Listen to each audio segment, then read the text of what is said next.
Jonida.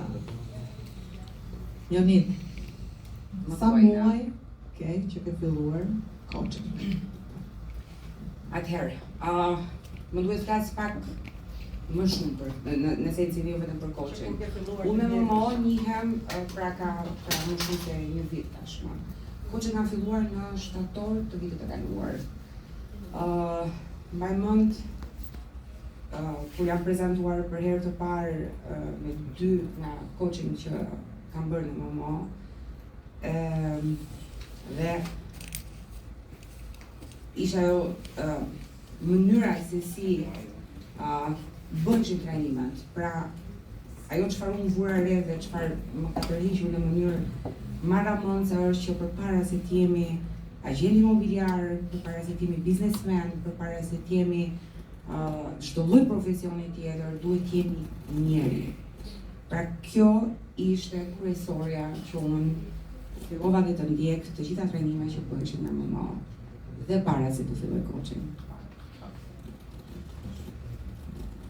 Okej, për ata që nuk e din, Jonida është një eksperte imobiliare prej shumë vitesh, me shumë eksperiencë, dhe është dhe një nga personat që është quajtur tek Century 21 thyese rekordesh. Dhe unë dua të pyes Jonidën, çfarë të shtyll ty të nënshkruash kontratën coaching kur ke kaq eksperjenca dhe ke çfarë të tregosh dhe të tjerëve? Ina, për të qenë performuese ne nuk duhet të ndalojmë. Pra, nëse ndalojmë do jemi këtu që jemi sot.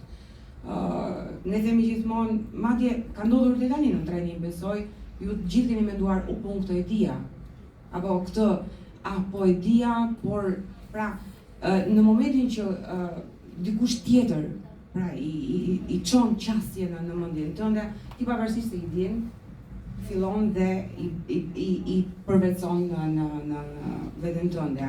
Nuk mjafton ti je performuese. Pra dhe unë kam patur, identifikova problemet e mia, jo vetëm të shikojmë sa performues jemi apo çfarë shifrash arrim, por të identifikojmë aty ku ne duhet të përmirësohemi. Identifikimi i problemeve me veten është gjëja më kryesore që mund bësh dikush nga ne. Identifikova dhe e vetmja mënyrë për të përmirësuar problemet, pra që unë të paktën ato që shikoj me veten, thjesht për të përmirësuar, ishte nëpërmjet coaching. Disiplina është rruga më e mirë për arritjen e rezultateve më të mira.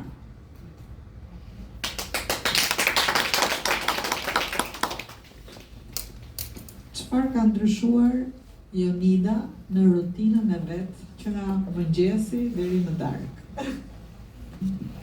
Jo më kot e që MMO-ja ka fokus të jemi njëri, pra që çdo gjë vjen nga ne. Me thënë të drejtën, unë jam pak gjumashe. Po kjo jo nuk duhet me thënë por në MMO, por kam pak probleme me gjumin dhe flesh shumë vonë. Ajo çfarë unë kam ndryshuar që në momentin që kam bërë coaching është që zgjohem herët. Pra ky është një ndryshim i madh. Megjithatë, nuk po flasim për ndryshime madhore apo për pritshmëri. Pra, nuk pata pritshmëri të larta, shikoj se unë do shkoj këtu. Ajo çfarë unë mbaj mend nga MMO-ja është që ne duhet bëjmë 1% ndryshim çdo ditë. Kam filluar të lexoj, duke qenë se ja kam premtuar njerëz nga coaching që ka qenë pjesë e MMO-s. Nuk po them që e kam marrë në mënyrë rigoroze, por po lexoj. Është një hap. Dhe e dyta, ne pasi kemi identifikuar ato çfarë për mua përbënin, pra le të themi do doja të përmirësohesha në disa nga pikat që unë shikoja si pika të dobta të mijat, mendoj dhe kam besimin sipas rezultateve që kam arritur, kam shkuar në përmirësime.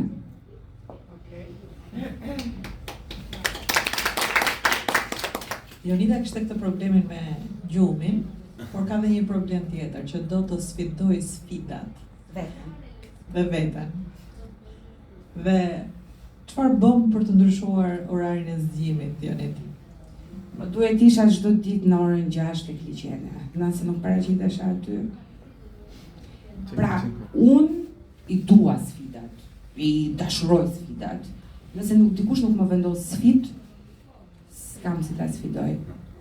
Megjithatë, e falenderoj patjetër, domethënë që u bë pjesë e sfidës. Pra, le të themi, hoqi një pjesë tjetër, domethënë orari që mund bënte shumë mirë ndonjë paketë informative,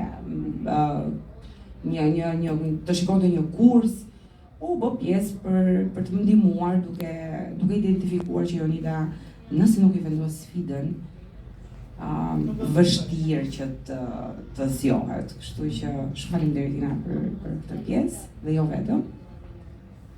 Dhe një gjë tjetër, unë në momentin që kam firmosur, pra siç e thash, kam ndjekur të gjitha trajnimet që mbaj mend që jam njohur për herë të parë me mamën. Për të firmosur, kam firmosur pak më vonë. Kam firmosur për hir së vërtetës në momentet më të vështira.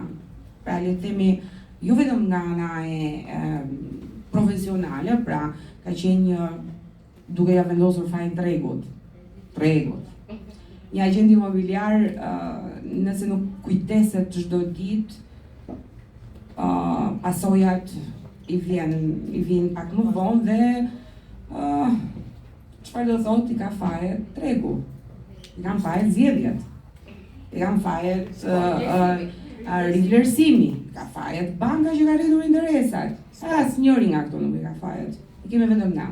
Nga që nuk punojmë në mënyrë konsistente, por harrojmë, duke qenë se ne kemi ditë dinamike, na ndryshon humori 5 herë në ditë. Harrojmë të bëjmë gjërat më esenciale. Unë e dija çfarë ishte një agent, por nuk kam ditur ta plotësoj në mënyrë rigoroze. Unë e dija çfarë ishte një paketë informative, por ja jepnim nëpërmjet telefonit.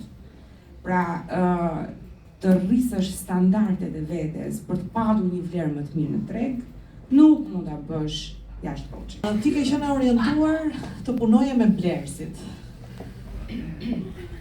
Çfarë ndryshimi ke tani?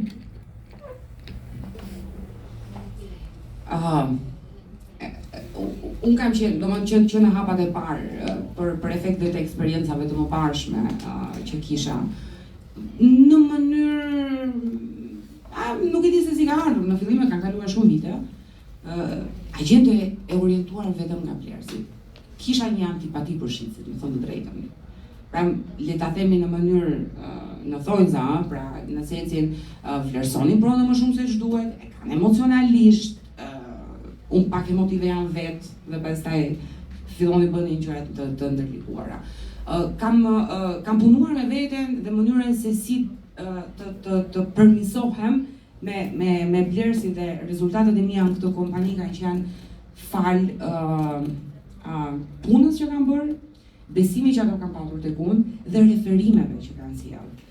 Megjithatë, që nga momenti që kam filluar coaching, ka ndryshuar qasja.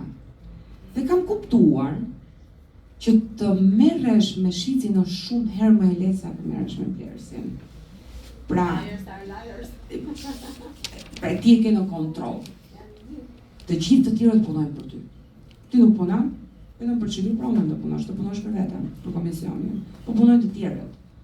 Pra, është do doja ta përmirësoja më shumë këtë pjesë në të ardhmen dhe është një ndër objektiva që ne kemi vendosur me Inën, që unë të fokusohem më shumë tek të jemi agjende listuese, pra të kemi marrëdhënie tjetër, qasje tjetër me shitsin. Kjo nuk do të thotë që unë do lë blerësin, por të shikojmë orientimin aty ku unë ndihem më komode për të dhënë rezultatet më të mira dhe më të larta. Për këtë jemi. Edhe pyetjen e fundit. Ku do jetë Jonida mbas 5 vitesh? Vetëm nuk do ta them, sepse duhet të jeni në pjesën më madhe për ta thënë këtë gjë. Kam bërë në Vivid Vision, larg, shumë larg. Nëse nuk e ndërron frikshëm, nuk quhet ëndër, dhe nëse nuk ke një objektiv, bie që ke shinat sa ande këtej dhe jo të qarta. Por pas 5 vitesh sigurisht që kam vendosur objektiva ambicioze, shumë frikshme. Dhe ajo çfarë po ndodh është që po i besoj. Shumë larg. Ajo çfarë dua të bëj është që objektivi i radhës është të thyr rekordet e mia dhe sfidat e mia. Pra në kam person që dua të sfidoj është vetja.